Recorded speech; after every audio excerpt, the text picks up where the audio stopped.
औज़ुबिल्लाहिमिनश्शैतानिर्रजीम बिस्मिल्लाहिर्रहमानिर्रहीम अस्सलाम वालेकुम रहमतुल्लाहि व बरकातहू। जैसे कि कल भी हमने सूरह बकर की 2 आयतों का तर्जुमा तफसीर खुलासा बयान किया था, जिसमें इरशाद रब्बानी हो रहा था, जो लोग खाते हैं सूद नहीं उठेंगे क़यामत को मगर जिस तरह उठता है वो शख्स के जिसके हवास खो दिए हों, जिनके लिपट में हो, और ये हालत उसकी इस वास्ते है कि उन्होंने कहा कि बे भी तो ऐसी ही है जैसे सूद, हालांकि अल्लाह ने हलाल किया है बे को और हराम किया है सूद को। फिर जिस शख्स को पहुंची नसीहत अपने रब की तरफ से और वो बाज आ गया तो उसके वास्ते है जो पहले हो चुका वो मामला उसका और अल्लाह के हवाले, और जो कोई फिर गया वही लोग हैं दोज़ख वाले और उसमें हमेशा रहेंगे। आगे इरशाद रब्बानी है, यमहकुल्लाहु रिबा व युरबी सदक़ात, मिटाता है अल्लाह सूद को और बढ़ाता है खैरात को। इस आयत में बताया जा रहा है कि अल्लाह ताला रबे को मिटा देता है, दबा देता है, और देखा गया है जहाँ जहाँ सूद का मामला बढ़ता है वहाँ वहाँ जो चीज़ें हैं साथ साथ बढ़ती हैं। मसलन इंटरेस्ट बढ़ेगा, मुनाफा बढ़ेगा, फिर इम्प्रेशन बढ़ेगा, फिर इसके नतीजे में तबाही होगी। ये छुपी हुई तबाही होती है जो छुपी रहती है, अचानक निकल कर आती है। ये सारा सिस्टम एक शीश महल की तरह होता है, एक पत्थर पड़ा और टूट कर चकनाचूर हो गया। अल्लाह ताला सदक़ात को पालता है, उसे बढ़ाता है। वल्लाहु ला युहिब्बुल कुल्ला कुफ़ारिन असीम, और अल्लाह खुश नहीं होता किसी कुफ्र करने वाले गुनहगार से।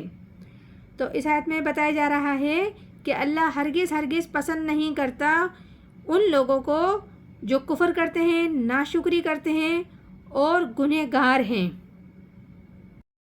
आगे इरशाद रब्बानी है, इन्नल्लज़ीना आमनु आमिलुस्सॉलिहात व अक़ीमुस्सलात व आतुज़्ज़कात लहुम अजरुहुम इंदा रब्बिहिम वला खौफुन अलैहिम वला हुम यहज़नून।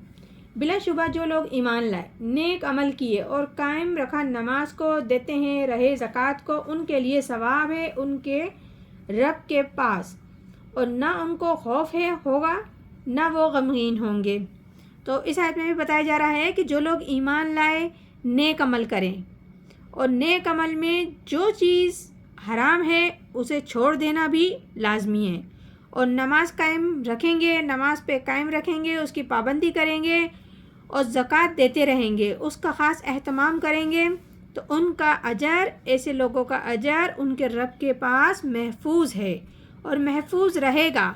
और ऐसे लोगों पर न दुनिया में किसी किस्म का गम खौफ होगा, ना ही आखिरत में उनके ऊपर किसी भी किस्म का खौफ तारी होगा, न वो गमगीन होंगे, न वो किसी गम से दो चार होंगे क़यामत वाले दिन। आगे इरशाद रब्बानी है, या अय्युहल्लज़ीना आमनु तक़ुल्लाह वज़ारू मबाक़िया मिनर रिबा इन कुंतुम मुमिनीन। ईमान वालो, डरो अल्लाह से और छोड़ दो जो कुछ बाकी रह गया सूद, अगर हो तुम ईमान वाले।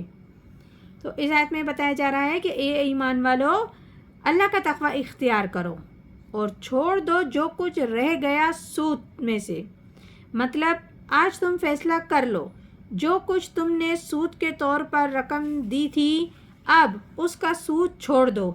अगर तुम ईमान वाले हो, अल्लाह और रसूल और कुरान पर यकीन रखते हो, तो छोड़ दो उस बकिया हिस्से को जो कुछ भी है। आगे अल्लाह ताला फरमा रहे हैं, फ़इल्लम तफ़अलू फ़ज़नू बिहर्बिन मिनल्लाह व रसूलिही। बस अगर नहीं छोड़ते तो सुन लो, ऐलान है लड़ाई का अल्लाह से और उसके रसूल से। इस आयत में परवरदिगार आलम वाज़ा अल्फाज में बता रहे हैं, अगर तुमने ऐसा नहीं किया तो कान खोलकर सुन लो, अल्लाह और उसके रसूल की तरफ से ऐलान जंग है ऐसे लोगों से। यानी कि ऐसे लोग अल्लाह और उसके रसूल से जंग कर रहे हैं खुली, और जंग का ऐलान कर रहे हैं कि वो इतनी हकीकी बात सामने आने के बाद भी अगर बाज नहीं आए, और जबकि वो मुस्लिम अपने आप को कहते हैं, अल्लाह और रसूल पर ईमान रखते हैं, लेकिन इस सूद से बाज नहीं आते, तो मकसद अल्लाह और उसके रसूल से वो जंग कर रहे हैं।